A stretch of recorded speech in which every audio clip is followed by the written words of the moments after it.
Udah. Oke. Udah. Siap. 1, 2, 3. Halo semuanya. Gak kompak. Iya, ulang gak sih? Barengin ya. Halo semuanya aja ya. Oke. 1, 2, 3. Halo semuanya. Perkenalkan, kami dari kelompok 3. Jadi kelompok 3 mau ngejelasin nih tentang apa? Perang Ambarawa. Oke, nah tahu gak sih kalau misalnya Indonesia merdeka tuh ternyata masih diperangi guys, tapi bukan sama Belanda, bukan sama Jepang, tapi sama siapa? Tungguin ceritanya dari video kita, oke? Dadah, cus dicek.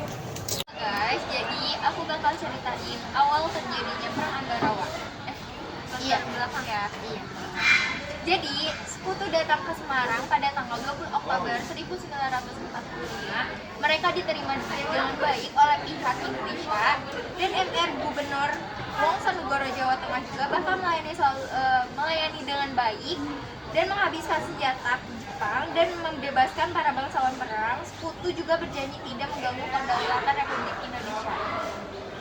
Dan malah bangsa Indonesia berbanding kembali ketika bahwa kekalahan Jepang setelah kemerdekaan Indonesia memancing para sekutu untuk kembali menguasai Indonesia. Dan inilah yang kemudian menguasai bentrokan antara pihak Indonesia melawan sekutu dan Nica.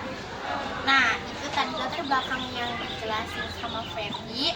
Aku mau ngelanjutin gimana sih kronologi awal pertempuran Ambarawa itu dimulai. Jadi, pada tanggal 20 November 1945, perang Ambarawa tuh baru banget dimulai.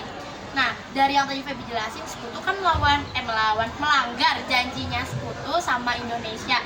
Jadilah terjadinya bentrokan antara Indonesia sama sekutu.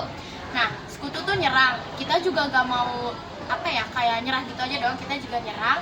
Kita dibantu sama yang namanya TKR. TKR tuh kayak ibaratnya kalau sekarang TNI atau polisi kalian. Nah, TKR tuh singkatannya dari Tentara Keamanan Rakyat. Nah, TKR yang bantu kita pada perang di Ambarawa ini tuh ada di bawah pimpinannya Mayor Sumarto melawan tentara sekutu yang telah menyatakan perang sama kita di Ambarawa di Semarang.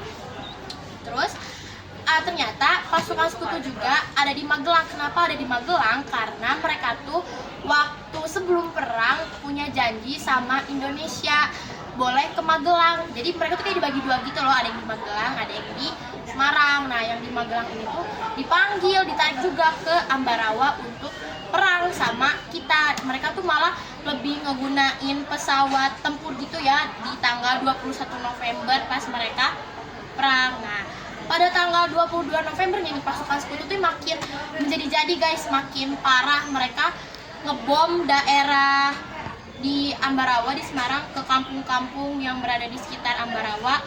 Nah, itu dia berhasil kayak ngebuat pasukan TKR kita tuh jadi mundur gitu, jadi yang kurang gara-gara dibom. Pasukan TKR tuh mundur ke kuburannya Belanda. Pas mundur, mereka tuh kayak bikin perbatasan gitu di rel kereta pasukan TKR. Nah, udah kayak gitu di pertempuran Ambarawa kita juga dibantu sama batalion yang berasal dari Yogyakarta. Ada 3 nih guys. Ada namanya Batalion 10 Divisi 3 di bawah pimpinannya Mayor Soeharto, Batalion 8 di bawah pimpinannya Mayor Sarjono, dan Batalion Sugeng. Batalion-batalion ini yang ngebantu kita untuk ngepung sekutu di Ambarawa. Nah, sayangnya salah satu pimpinan TKR ternyata TKR yang bantuin kita tuh dari Purwokerto harus gugur, namanya Letkol Isdiman, karena pertempuran yang terjadi pada tanggal 26 November 1945. Setelah peristiwa tersebut, pasukan TKR Purwokerto dipimpin oleh Kolonel Sudirman atau yang saat ini lebih dikenal dengan Jenderal Sudirman. Jadi pasukan Purwokerto tuh dipimpin sama yang sekarang tuh kita kenal sama namanya Jenderal Sudirman gitu deh. Nah, terus abis dikepung baru deh si sekutu ini gimana? Lanjutin? Iya. Nah, pada tanggal 20 Desember musuh itu terusir dari desa Tanjung Biru yang merupakan garis pertahanan terdepan. Pertahanan musuh yang terkuat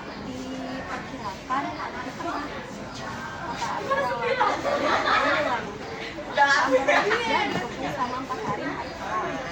Sampai akhirnya pada 15 Desember 1945 Sekutu mundur ke Semarang dan mengakhiri pertempuran Ambarawa. Pertempuran Ambarawa ini merupakan salah satu pertempuran yang memiliki penting karena apabila Sekutu berhasil menguasai Ambarawa, mereka dapat mengancam kota di Jawa Tengah. Karena adalah dari Jakarta. Parah banget ya guys efeknya. Nah, terus kita belum ceritain gak sih ending dari perang Ambarawa itu kayak gimana kan? Nah, Dan hal menariknya kayak gimana? Untuk selanjutnya dari member kita yang terakhir. Oke, cuy. Nah, sekarang aku mau nyeritain nih gimana sih penyelesaian akhir dari perang Ambarawa ini. Jadi, penyelesaian akhir ini terjadi karena Kolonel Sudirman yang merencanakan akan melancarkan serangan serentak. Nah, untuk menggempur serdadu-serdadu Inggris yang sudah terkepung di Ambarawa, TKR tak memberi celah kepada militer sekutu untuk bisa mundur.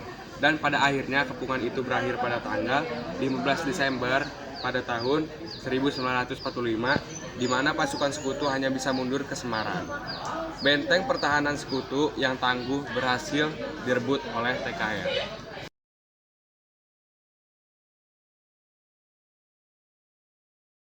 Sekarang saya akan menceritakan tentang hal menarik dari Perang Ambarawa. Perang Ambarawa itu merupakan salah satu perang yang memiliki arti penting, dan apabila mereka kalah dari sekutu, mereka dapat mengancam 3 kota utama di Jawa Tengah, yaitu yang pertama di Surakarta, kedua di Magelang, dan ketiga di Yogyakarta. Dan keberhasilan Panglima Besar Jenderal Sudirman dapat diabadikan dalam bentuk monumen di Pagalan Ambarawa. Dan sekian. Nah, itu dia guys cerita dari akhir penyelesaian sama hal menarik dari kelompok kita. Nah, itu dia tadi cerita dari perang Ambarawa dari kelompok kita. Kelompok berapa? 3. Cuy, sekarang teman-teman udah pada tahu kan kalau misalnya abis Indonesia merdeka tuh kita masih diperangi oleh sekutu. Sekian dari kami, aku Cika, Aku Raffi. Aku Feby. Aku Rifki. dari kelas 12 SP 9 mengakhiri cerita. Dadah, jangan lupa apa? Okay, it's childish, can't be no older, dropping like the NASDAQ. Move white girls like this fuck on my ass crack. Move black girls, this man broken, I'm too nigga, I'm the pussy, and my bitches do not should be wanting me to